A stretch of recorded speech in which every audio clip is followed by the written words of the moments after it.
राजकुमारी, तुम कितनी शांति से सो रही हो, लेकिन प्रजा कितनी तकलीफ में है। मैं अकेले ही उनकी मदद कर रहा हूँ। क्या तुम प्रजा की मदद नहीं कर सकती? हाँ, अच्छा। मैं मैं ऐसा सपना क्यों देखती हूँ? मेरे बाबा कहाँ हैं? इस बार तेरी फसल का 3 हिस्सों में से 2 हिस्सा मुझे देगा, साथ में लगान भी। बाबा, मंत्री जी, इन्हें छोड़ दीजिए। अच्छा पिताजी, आप राजा होकर गरीबों पर इतना अत्याचार क्यों करते हैं? कुछ समय बाद राज दरबार में मंत्री, प्रहरी और दासी इकट्ठा हो जाते हैं। सबके मन में यही प्रश्न होता है कि आखिर महाराज और रानी कहाँ चले गए। मंत्री जी, आप इस तरह क्यों रो रहे हैं? महाराज और रानी माँ कहाँ हैं? मैंने उन्हें बहुत रोकने की कोशिश की, लेकिन वे नहीं रुके। तो क्या सचमुच महाराज और रानी माँ राज्य छोड़कर चले गए? हाँ, आज से इस राज्य का महाराज मैं हूँ और मेरा मित्र काल केतु इस राज्य का नया मंत्री होगा।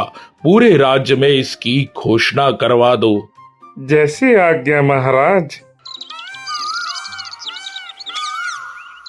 सुनो सुनो सुनो, महाराज के पुत्र के जन्म लेते ही मृत्यु हो जाने के कारण महाराज और रानी माँ राज्य त्याग कर चले गए हैं। उन्होंने इस राज्य का सारा भार मंत्री जी को सौंप दिया है। आज से हमारे नए महाराज भैरव सिंह होंगे। सभी लोग इनके आदेश का पालन करेंगे। हाय, कितने वर्ष बाद महाराज को पुत्र प्राप्त हुआ था, लेकिन वह भी जीवित नहीं रहा। भगवान ने हमारे महाराज के साथ यह कैसा अन्याय किया। अब तू मंत्री महाराज बन गया है, ना जाने हमें कितना कष्ट देगा और अब हमारे राज्य का क्या हाल होगा। हाय, हमारे महाराज हमें छोड़कर चले गए। उनके रहते मंत्री कभी हम पर अत्याचार नहीं कर पाता था। अब तो ना जाने हम गरीबों पर क्या बीतेगी।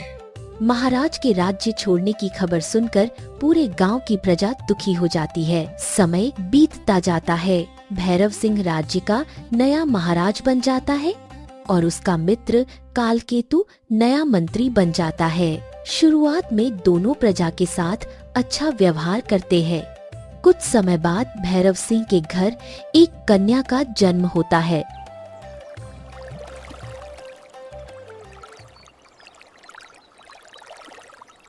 मेरे घर राजकुमारी का जन्म हुआ है। अब इस पूरे राज्य में मेरा अधिकार और भी मजबूत हो गया है। मंत्री कालकेतु। जी महाराज। आज से पूरे राज्य में खाने पीने के सभी वस्तुओं के दाम बढ़ा दिए जाए। हर व्यक्ति से 2 गुना लगान वसूला जाए। खेत की उपज का 2/3 हिस्सा राजकोष में जमा होना चाहिए। अब इस राज्य की प्रजा चैन से नहीं सो पाएगी और मेरी पुत्री को मेरे पास ले आओ।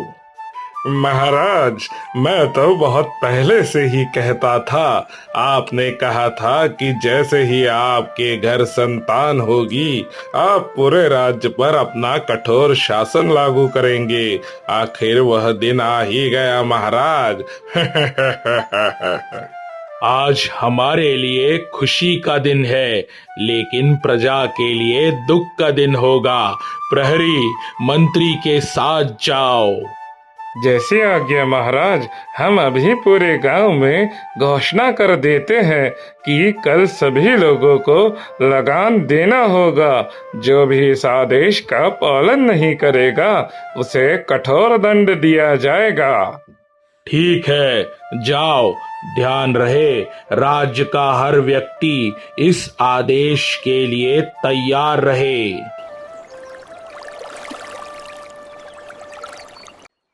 सुनो सुनो सुनो, गांव के सभी लोग ध्यान से सुनो। कल सभी लोग अपना अपना लगान देने के लिए तैयार हो जाओ।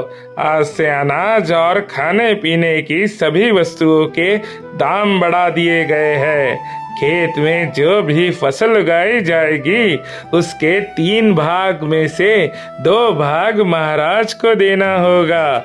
जो इस आदेश का पालन नहीं करेगा उसे कारागार में डाल दिया जाएगा। हाजी सुनते हो, अब तो हमारा सर्वनाश हो जाएगा। अगर फसल का 2/3 हिस्सा महाराज को दे दिया तो हम पूरे साल क्या खाएंगे?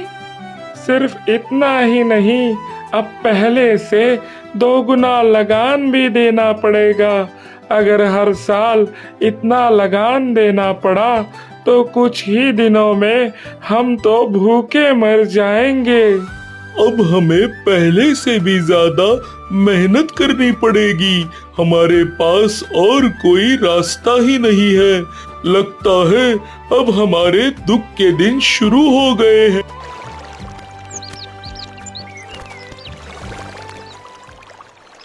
और तभी से तुम्हारे पिता इस राज्य की प्रजा पर तरह तरह के अत्याचार करने लगे।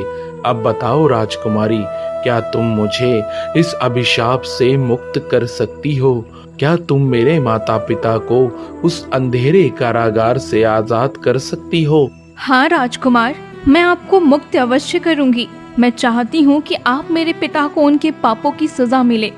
अब बताओ राजकुमार, मैं तुम्हें इस अभिशाप से कैसे मुक्त कर सकती हूँ?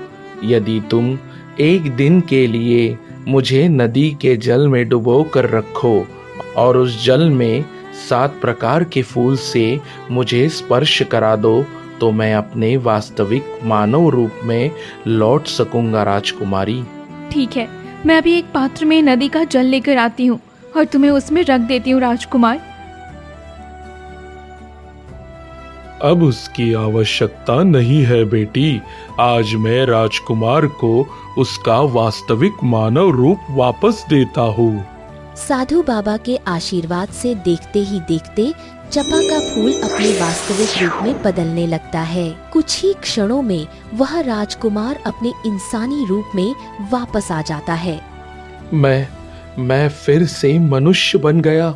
आज इतने वर्षों बाद पहली बार इस संसार को अपने असली रूप में देख रहा हूँ। साधु बाबा, आपका यह उपकार मैं जीवन भर नहीं भूलूंगा। यदि आपने मुझे उस दिन इस फूल का रूप देकर जीवन ना दिया होता तो मैं बहुत पहले ही मर गया होता।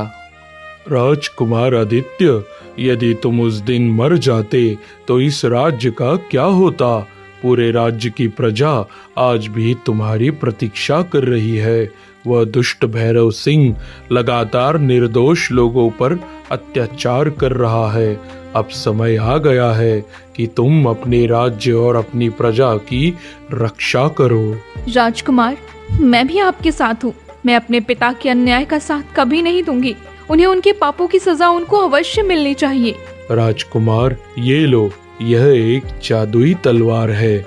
मानव रूप में लौटने के साथ साथ तुम्हारी दिव्य शक्तियाँ समाप्त हो चुकी है। अब यह तलवार हर संकट में तुम्हारी रक्षा करेगी और तुम्हें विजय दिलाएगी। आपका बहुत बहुत धन्यवाद साधु बाबा। यह आपका उपकार मैं जीवन भर नहीं भूलूंगा। ईश्वर तुम्हारी रक्षा करे। अब जाओ और अपने माता पिता को कारागार से मुक्त कराओ राजकुमार। अब देर करने का समय नहीं है राजकुमार। चलिए हम तुरंत राजमहल चलते हैं। राजकुमार आदित्य और राजकुमारी मोहिनी बिना देर किए राजमहल की ओर चल पड़ते हैं। दुष्ट भैरव सिंह, ये मेरे माता पिता का सिंहासन है। इस सिंहासन पर तुम्हारे जैसा अत्याचारी बैठने के योग्य नहीं है।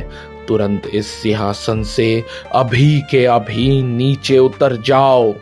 तुम कौन हो? कौन है तुम्हारे माता पिता? और तुम्हारी इतनी हिम्मत कैसे हुई कि मुझसे इस तरह बात कर रहे हो? इस राज्य का महाराज हूं मैं। तुमने छल और विश्वासघात करके मेरे माता पिता को अंधेरे कारागार में कैद कर रखा है। तुमने इस पूरे राज्य पर अत्याचार किए हैं। आज तुम्हारे सभी पापों का अंत होगा। प्रहरी, इस लड़के को तुरंत बंदी बना लो। जैसे आज्ञा महाराज। महाराज, ये कौन है? क्या यही राजा महेंद्र सिंह का पुत्र है? लेकिन आपने तो उसे जन्म के समय ही मिट्टी में दिया था। हाँ, मैंने तो उसे अपने हाथों मिट्टी में था। फिर यह खुद को राजा महेंद्र सिंह का पुत्र कैसे कह रहा है? रुक जाइए, राजकुमार आदित्य सच कह रहे हैं। ये कैसे हो सकता है? मैंने अपने इन्हीं हाथों से राजकुमार मिट्टी में फिर ये कैसे गया? सच्चाई जानना चाहते हो? सुनो, मुझे मिट्टी में आया था, लेकिन एक साधु बाबा ने मुझे चंपा के फूल का रूप देकर जीवन दान दिया। उन्हीं की वजह से मैं आज तक जीवित रहा। आज उन्हीं के आशीर्वाद से मैं फिर अपने वास्तविक रूप में लौट आया हूँ। क्या कहा? ये सचमुच राजकुमार है? हाँ पिताजी, यही राजकुमार आदित्य हैं। एक बार ये मेरे हाथों से बच गया था, लेकिन इस बार मैं इसे अपने हाथों से ही समाप्त कर दूंगा। पिताजी, आपने पहले ही बहुत पाप किए हैं, अब और मत कीजिए। राजकुमार को कुछ मत कीजिए, उनसे माफी मांग लीजिए। मेरे रास्ते से हट जाओ मोहिनी। इस राज्य का महाराज मैं हूँ, काल केतु। इस लड़के का धड़ कर दो। जैसी आज्ञा महाराज। मुझे मारोगे तुम? जो सत्य के मार्ग पर चलता है उसे कोई पराजित नहीं कर सकता। आज तुम्हारे अत्याचारों का अंत होकर रहेगा। महाराज के आदेश का पालन करना ही होगा। आज तुम्हें होगा।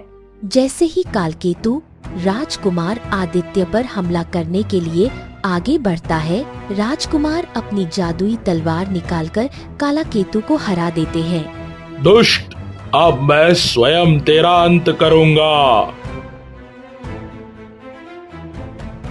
यह कहकर भैरव सिंह गुस्से में राजकुमार आदित्य की गर्दन पर अपना तलवार रख देता है। आज मुझे कोई भी नहीं रोक सकता। अन्याय और छल की जीत कभी नहीं होती भैरव सिंह। आज सत्य की विजय होकर रहेगी।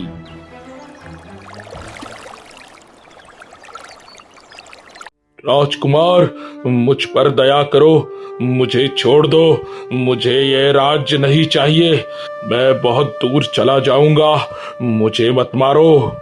तुम जैसे अत्याचारी को उसके पापों की सजा अवश्य मिलनी चाहिए। मैं वचन देता हूँ, आज के बाद कभी कोई अन्याय नहीं करूंगा। ये राज्य मैं तुम्हें वापस सौंपता हूँ। मुझ पर दया करो राजकुमार। राजकुमार, कृपया मेरे पति को क्षमा कर दीजिए। हम दोनों ये राज्य छोड़कर कहीं दूर चले जाएंगे। मैं जानती हूँ कि मेरे पिता ने बहुत बड़े पाप किए हैं, फिर भी मुझे पितृहीन मत कीजिए राजकुमार। ठीक है, मैं भैरव सिंह को जीवन दान देता हूँ। अब मुझे अपने माता पिता को ढूंढना है।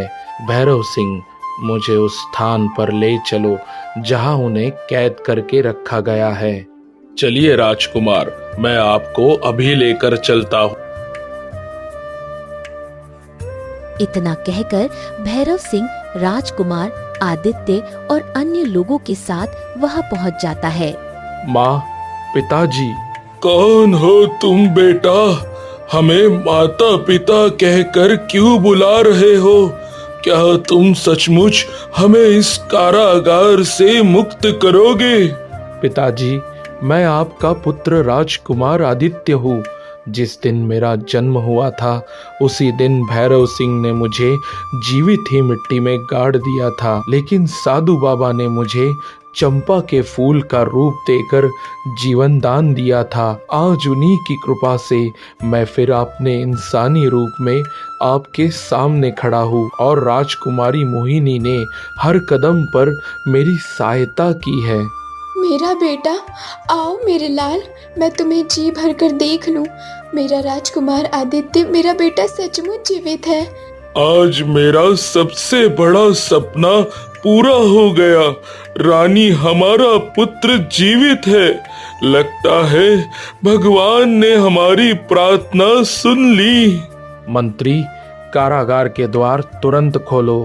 राजकुमार, कारागार की चाबी तो मेरे मंत्री कालकेतु के पास थी। वह कहाँ रखा है मुझे नहीं पता।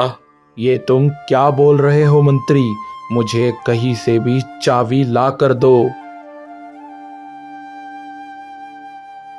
राजकुमार, चिंता मत करो। अपनी जादुई तलवार से इस ताले पर प्रहार करो, ये तुरंत टूट जाएगा। जैसी आज्ञा साधु बाबा।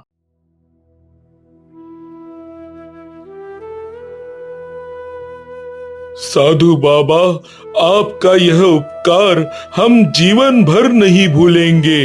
आपने हमारे पुत्र का जीवन बचाया और आज हमें भी इस कारागार से मुक्त करा दिया। महाराज, ये सब ईश्वर की इच्छा थी। अब मेरा कार्य पूरा हो चुका है। साधु बाबा, मैं आपका सदा ऋणी रहूंगा।